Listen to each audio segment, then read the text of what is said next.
ফেসবুকে যখন আমি স্ক্রল করছিলাম বেশ কয়েকদিন থেকে, তো বারবার দেখছিলাম যে সাদুল্লাপুরের রোডে একটা ক্যাফে হয়েছে, যার যেখানে গিয়ে আসলে সবাই ছবি তুলছেন এবং ফেসবুকে পোস্ট করছেন। তো সেটা দেখে মনে হলো যাই, জায়গাটা দেখে আসি। তো গিয়ে আসলে রাতের বেলা অভিভূত হলাম। খোলা একটা জায়গা, চারপাশ থেকে বাতাস আসছিল, এর মধ্যে তারা লাইটিং ডেকোরেশন করেছে, দেখতে কিন্তু ভালোই লাগছিল। অনেকে তাদের পরিবার নিয়ে ঘুরতে এসেছেন, তারা তাদের মতো করে তাদের নিজস্ব টাইমটাকে এনজয় করছেন।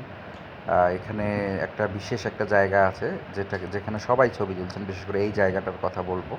সবাই সেখানে পরিবার নিয়ে দাঁড়িয়ে ছবি তুলছেন এবং লাইটিংটা সুন্দর হওয়ার কারণে ছবিও সুন্দর হচ্ছিল। যাই হোক, এখানে বিভিন্ন ধরনের খাবারও পাওয়া যায়।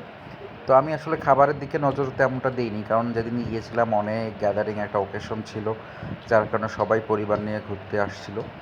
তো এ কারণে খাবারের দিকে খুব একটা মনোযোগ দেওয়া হয়নি। তারপরেও আমরা অর্ডার করেছিলাম পোড়া রুটি আর হচ্ছে চা। ভালোই, খুব খারাপ যে তাও বলবো না। আর এর বাইরেও আরও অনেক আইটেম পাওয়া যায়, সেগুলো আমরা অর্ডার করিনি।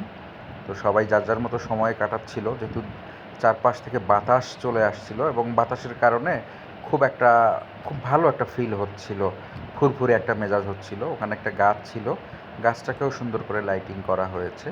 এর বাইরেও বসার সুন্দর সুন্দর প্লেস, আপনারা চাইলে ঘুরে আসতে পারেন।